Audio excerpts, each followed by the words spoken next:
Call Saul. We interrupt this program because of an emergency. Important information will follow.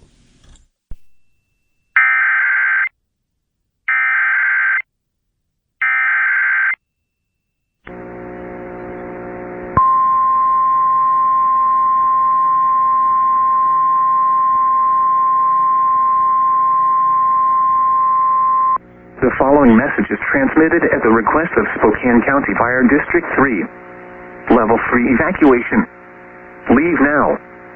Spokane County Fire District 3 is working a brush fire on Highway 195. Those living from Excelsior on the south, Degray on the west, Hangman Creek on the east, Mullen Hill where it meets 195 at the north. Monitor phone and media for more information.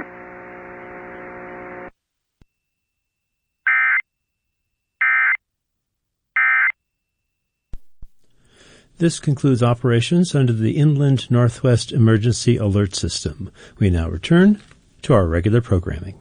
Last week's penultimate episode.